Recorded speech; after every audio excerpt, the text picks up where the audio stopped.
Penny Richards saw a gray hair among the brown strands. She saw him when she started combing her long hair. There he is, in the mirror. The 43-year-old mother of three stopped and stared at the offending hair. Then she pulled it out. She reached out and tugged hard, pulling out several brown hairs. Then, to avoid missing a few others upon closer inspection, she pulled her hair into a ponytail. Even while getting dressed, she continued to look in the mirror to see if there were any more gray hairs. Her size 3 breasts still hung proudly and beautifully on her body. Her waist, despite carrying 3 children, was a respectable 30 inches, although her belly had bulged a little. And her ass, her friends kept telling her that they wished they had an ass like hers. William Richards, her husband, also often complimented her butt. William. Not Bill, not Will, not even Billy or Willie. Still not satisfied that there was a gray streak in her long brown hair, but resigned to the fact that she wouldn't be able to find it that morning, Penny left her bedroom. "Mom, I'm late for that stupid bus again," the youngest Jenica announced, slamming the front door. Usually, Penny gently reproached her daughter for being idle, for oversleeping. But today, more than ever, Penny exploded in a fit of rage. Shocked by her mother's behavior, Jenica ran to her room, wailing. "Damn it, Jenica, I'm sorry," Penny growled, upset with herself. Finally, after nearly 10 minutes of apologizing and hugging, Jenica and Penny got into Penny's 6-year-old Toyota Camry and drove to Baylor Lake High School, where Jenica was a sophomore. They arrived shortly before the first bell, so Jenica was not late for school. Promising that next time it would be better and kissing her mother on the cheek, Jenica left, absorbed in the crowd of schoolchildren. Penny went to the grocery store, did her shopping for the week, and even smiled when the young man who was bagging her groceries couldn't seem to look past her breasts. She turned as she passed the stroller, and, sure enough, the young man was looking at her butt in her tight blue jeans. "Honey, I have a child older than you," Penny wanted to tell the young man. "Actually, these are my jeans," Penny thought and smiled, pushing the stroller out into the August humidity. Rachel, their eldest daughter, was living with Brad Bertrand, and the two were planning their wedding. Both Brad and Rachel were scheduled to graduate from the University of Louisiana at DeGard next May and get married the first weekend in June. William didn't like Rachel and Brad living together. He had old-fashioned values and views on these things. "Come on, William," Penny laughed at him. "How old were we when we started doing this business?" "Study?" asked William. "Cooking bacon? Point a finger? Play hide the salami?" Penny made fun of her husband, who was stuck in a quagmire. "I prefer to think that this is lovemaking." William pursed his lips when he heard her laugh. "Actually, I still prefer to think of it as making love," he said. "And I certainly don't like the thought of my little girl being studying, as you call it." "Oh, never mind, Daddy," Penny laughed. "But let me guess. If Clay wanted to have sex with Chelsea, it would be a completely different matter, right?" "If her mother and father don't mind, then everything is fine," William said. Now in the grocery store parking lot, Penny bent down to put away groceries. At the same time, she tried to remember the last time she and William tried to make business or love. "Haven't tried it for a long time," she admitted. As she straightened up, Penny saw that an African-American man was watching her. He wasn't embarrassed by being caught looking at her. The man smiled at her and continued walking through the grocery store. "Pull up your pants, idiot," Penny wanted to tell this cheeky man. "And get out of the middle of the aisle, will you? People need to know the rules of the road, you know." When she arrived home, Harris, the young man who lived next door, had apparently skipped class that day. He gave his neighbor a sheepish smile. "Hello, Miss Richards. Do you need help?" he suggested as she began to pull bags of groceries out of the trunk of the car. Harris had a bit of a crush on Jenica, but she didn't seem to care much for the handsome 18-year-old. William suggested that Harris was not as in love with Jenica as he was with Penny. In fact, William mentioned this more than once when the Phillips came over to the neighbor's house for a barbecue or to splash around in the pool. The time Penny dared to wear a bikini outdoors seemed to add weight to William's assertion. Harris couldn't take his eyes off Penny. With the help of Harris, Penny was able to free the car fairly quickly. Harris then stayed and helped her clean everything up. At first, Penny thought it must be an accident, the constant pushing and touching while working. But when Harris's hand found her firm ass for the fourth time, Penny knew it was intentional. She smiled at the young man, smiled at his hot blush. Then she leaned over and kissed him. He almost dropped the jar of mayonnaise when she pressed her lips to his. Luckily, he placed the jar on the counter. Harris was a slightly skinny boy who didn't play sports at all. But at the same time, he was a handsome young man with light brown hair, warm brown eyes, and a crooked smile. He was terribly inexperienced at kissing, and Penny had to place a hand on his skinny chest to slow him down. Then she kissed his neck. He giggled from the tickling. Her hand came to rest on the bulge in his jeans, and he gasped. Then she kissed him again and knelt down. Kneeling on the kitchen floor, Penny unzipped his jeans and gasped as he immediately climaxed and shot all over her face, hair, throat, and blouse. "Oh my God!" Harris moaned in pleasure and embarrassment. Penny was amazed at the resilience of the young people. Even after such a strong climax from Harris, he remained firm and proud. The second climax followed almost immediately after Penny began to pay attention to his manhood below the belt. "Sonny, you should warn your lover when you're gonna do this," Penny gently reproached the young man. "Sorry, Miss Richards," Harris sighed. She pulled off her blouse, wiping the results of his climax from her face. She then unclasped her bra, and Harris's eyes stared at her breasts. Penny stripped herself of her clothes. She left it on the kitchen floor and dragged Harris into the bedroom. On her bed, she laid Harris on his back and undressed him. Her first climax was quick, as Penny always did when she was very excited. And now, she was very excited. Harris immediately followed, reaching his denouement for the third time.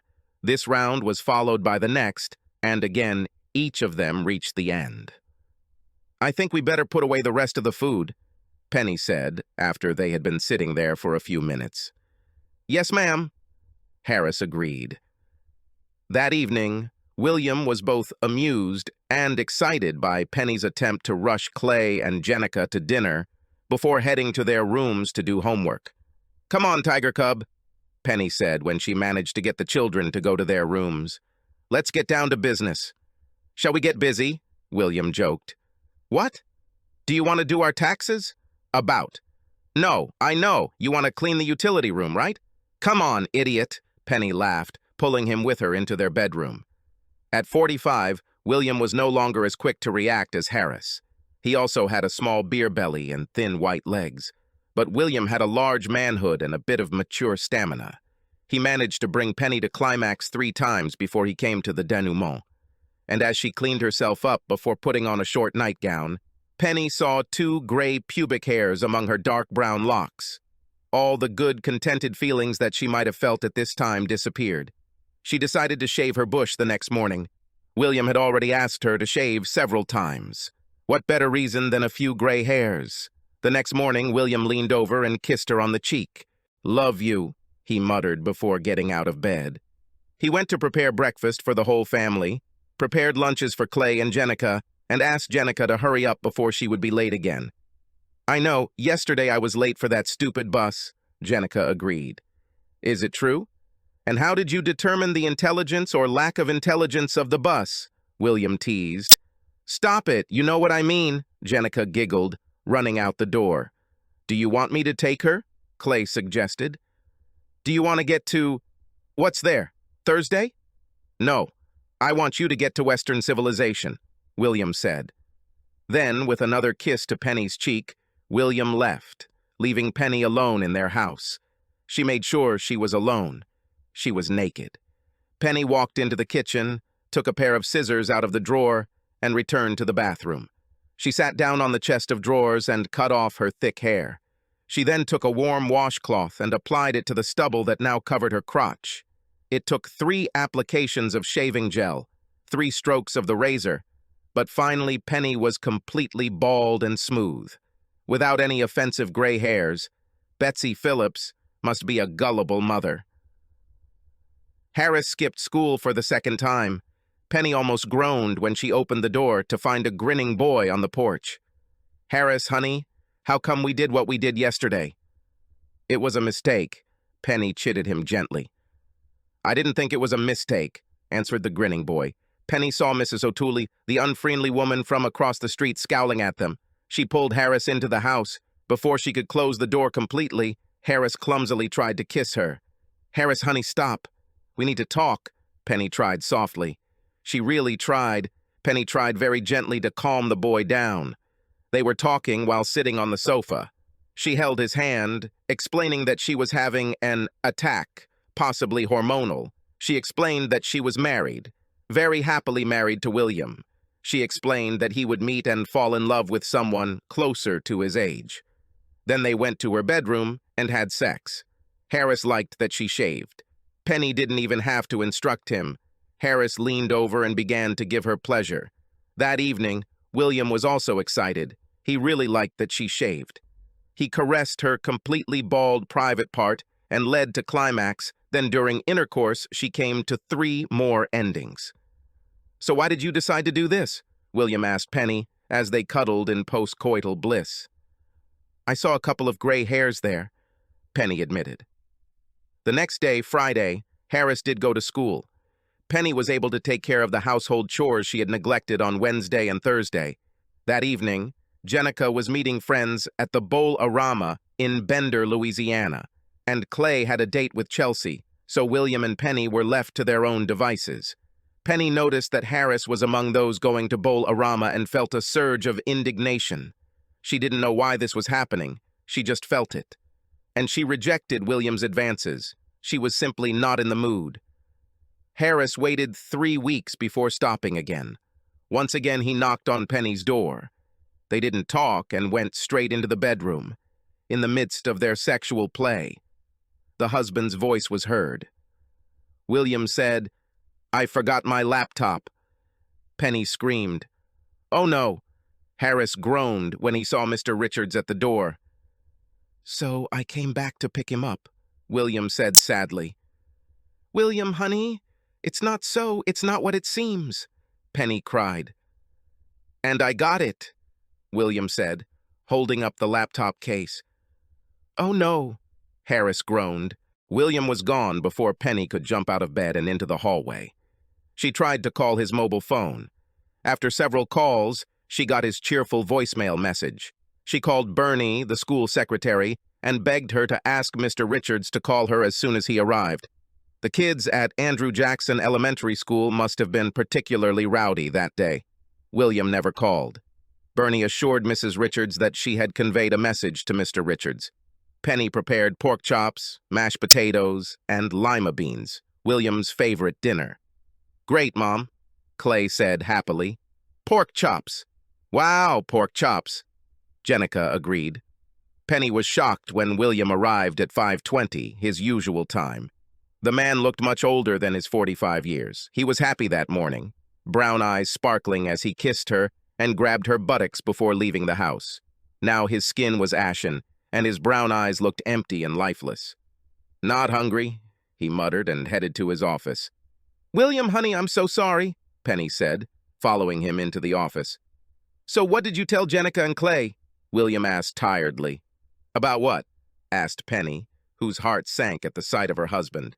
"About why we are getting divorced," William said heavily. "Divorce? We're not getting divorced."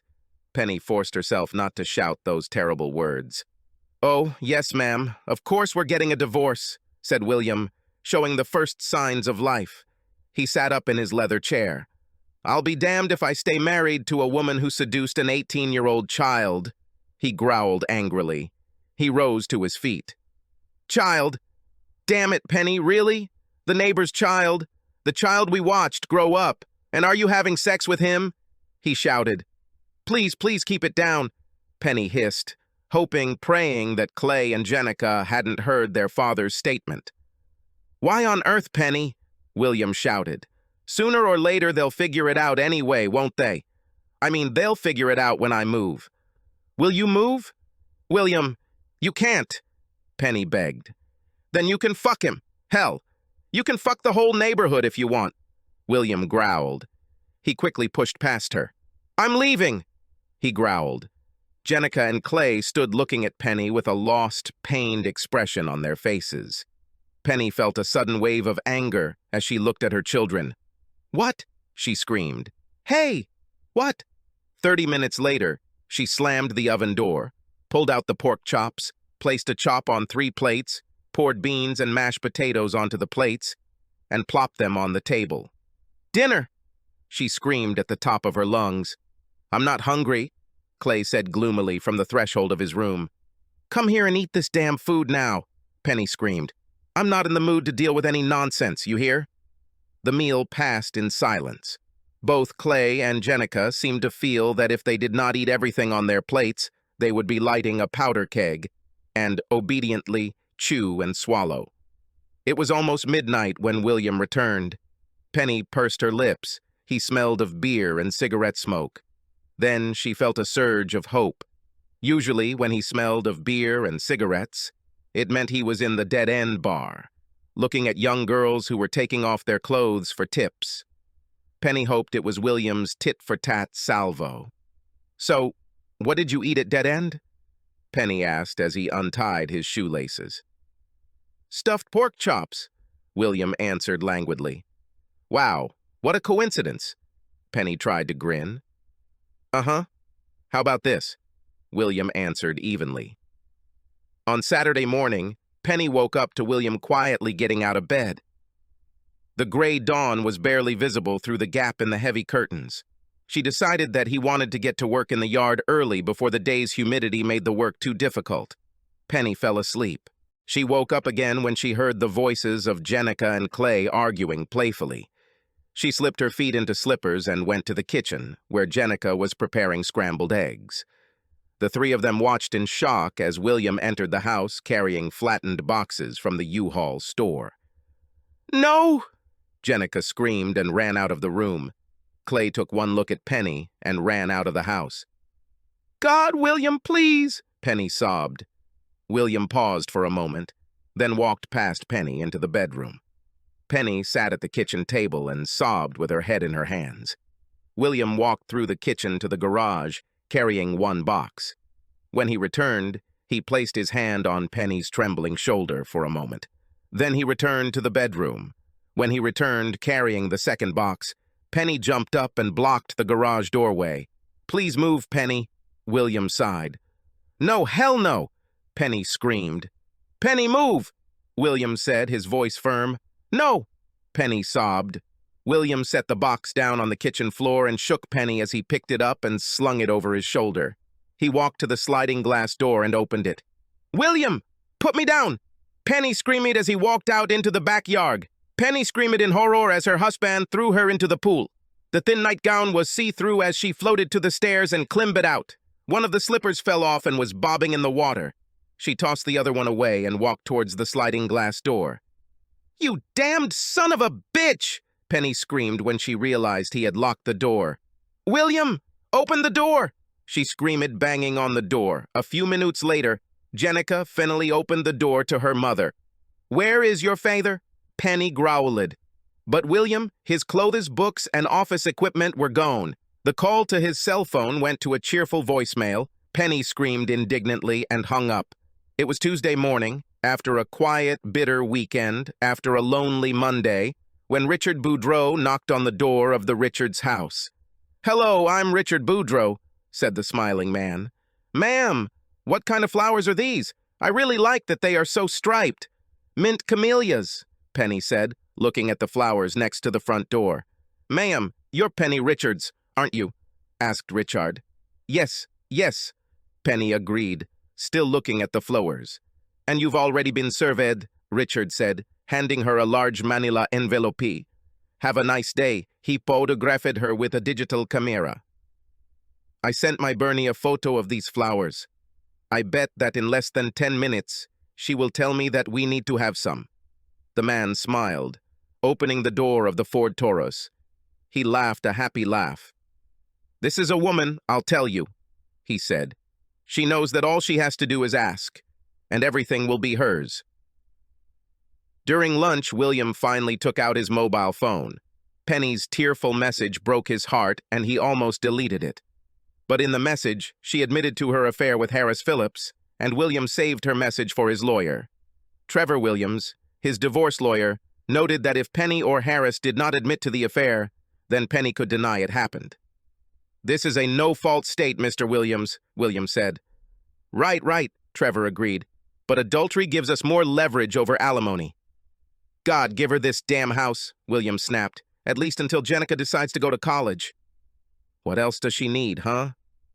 "Sir, according to you, Mrs. Richards has not worked since Rachel was born 22 years ago, is that correct?" said Trevor.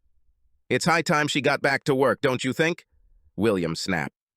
But now, listening to her whiny voice, hearing the suffering and fear in her voice, William felt neither a sense of victory nor a sense of moral justification.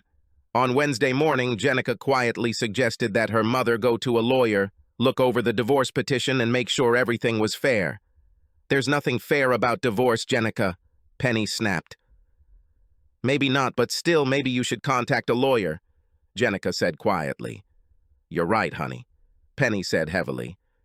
Penny was combing her long brown hair when she saw another offending hair with gray. She pulled it out forcefully. She then pulled out 2 more gray hairs that she noticed on the left side of her head. Nicole Banks, a lawyer at Couture and Associates, arrived at work at 11 o'clock that morning. Nicole Banks was an attractive young woman. The lawyer looked much younger than Rachel, and Penny felt offended when she spoke to the young lawyer. "Your husband didn't freeze the accounts, did he?" Nicole asked. "God, you don't think—" "William wouldn't do this. He knows I need this money," Penny stammered. With Penny's permission, Nicole checked the family's account and 2 credit cards. Nobody touched them. Nicole quickly filed a motion to stop payments to protect Penny from any attempts to freeze the accounts. She also filed a petition for marital counseling. Although Nicole's youth still irritated Penny, she thanked the young lawyer. "Mrs. Richards, I sincerely hope that this consultation will be beneficial," Nicole said. "But I want you to be prepared for the possibility that this might not work, okay?" Despite Trevor Williams' objections, Judge Marie Robichaud still ordered counseling, saying both parties must attend at least 8 sessions. Dr. Sylvia Hooperstein was notorious for siding with women in her consultations and determining that more sessions might be needed, often recommending up to 21 sessions, the maximum most judges would agree to. Penny sat and cried and sobbed and apologized to William for the first 40 minutes of their first session. "Will, can I call you Will?" asked Sylvia. "Mr. Richards will be fine, thank you," William grumbled. Well, I don't see the need for such formality," Sylvia grumbled. "Well, Dr. Hooperstein, when will you pay me?" "Then you can make that decision," William said. "Because I'm the one who pays you, because it's my salary that pays the bills. I am the one who makes this decision." "Great," Sylvia growled. "Do you have anything to add to what Penny just said?" "No, not really," said William. "She had sex with a neighbor. 18-year-old guy. No amount of sorry and it didn't mean anything can fix it, can't unscrew it." The second session was almost a mirror image of the first. In the third session, Sylvia decided to let William go first, instead of letting Penny go first. "She pleased this 18-year-old guy," William said wearily. "She had sex with a neighbor. No amount of sorry and it didn't mean anything will fix anything." He turned and looked into the angry Penny's face. "But damn, just out of curiosity, let me ask you something, huh?" said William. "Let's say you left the house, went to the grocery store, then saw that you forgot your purse, came home and, let's say, found me in bed with that little Thérèse Préjean, right?" Penny visibly flinched, her face tense. "Yeah," said William. "It's not that simple, is it?" "But she's just a child," Penny snapped. "She's 18, the same age as Harris. Legally," William replied. He grinned. "And he always walks around shoving his huge breasts in my face at every opportunity," William continued.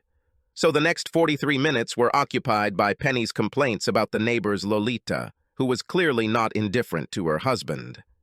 At the beginning of the 8th session, Sylvia mentioned the possibility of asking for additional sessions. "If you do this, I will subpoena your records," William threatened. He rose to his feet. "I'm sure the court would like to see how many extensions you asked for that still ended in divorce," he said. "Where are you going? We still have 48 minutes, Sylvia snapped. "Will another 48 minutes of me listening to her, or you talking nonsense, help get Harris Phillips down? Is it really because of this that my wife's infidelity will never happen? Would another 48 minutes of this boring chatter make her infidelity go away? No? Then I'm done," William said, and left the office. Because he failed to complete all 8 court-ordered sessions, Sylvia maliciously informed Judge Robichaud of William's dereliction of duty. Because William was a teacher, Judge Robichaud refused to issue a warrant for his arrest, but ordered him to teach one last class. William was true to his word. A subpoena appeared from Trevor Williams demanding all records of court-ordered marital counseling for the previous 5 years. "I told you not to do this," Penny told Sylvia as William sat in the doctor's office. "Like the fact that he refuses to be called anything other than William, he's also completely stubborn." Penny rose to her feet. "Where are you going?" asked Sylvia.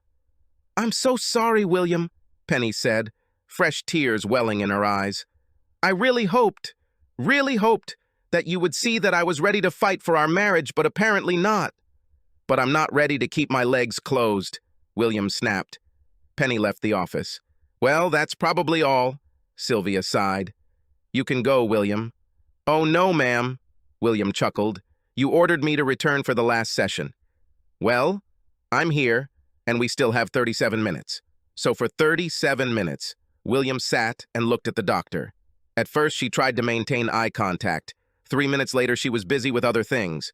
Finally, she growled, "Go, okay? Just leave. You win, okay?" "Have a nice day, Dr. Hooperstein," William said and left the office. Super One Foods hired Penny Richards to work evenings. William quickly learned that being a housewife wasn't just about sitting around cleaning the house. Even though Clay drove a car, he often depended on other people to feed him, clean his clothes, and finance his social life. Jenica didn't know how to drive, but she participated in several events and constantly needed a driver. So if there is any silver lining to this divorce, it is that William has become more involved in the lives of his 2 youngest children. And finally, the marriage ended with a few scribbles on legal papers. Penny kept the house until Jenica turned 21. The house will then be sold and the proceeds will be divided 50-50. William's retirement accounts will also be split 50-50 upon his retirement. Nobody won any victory. No one felt a sense of satisfaction or moral superiority. One evening, while browsing through a middle-aged woman's groceries, Penny noticed a box of hair dye among the merchandise. Chestnut brown. "I wish I had thought of that before," Penny said out loud. At 43, she cheated on her husband with an 18-year-old guy living next door. One day he caught them in the middle of sex. He filed for divorce. She asked not to do this. However, he did not change his decision. Consultations did not help either. They were divorced. Nobody won any victory. No one felt any sense of satisfaction or moral superiority. 4-5 about. She cheated with a guy younger than her eldest daughter. Subscribe to our channel so that your second chaff doesn't cheat on you, and go ahead and listen to the next story, because this story is nothing compared to the next one. If you're under 18, don't even think about listening to the next one.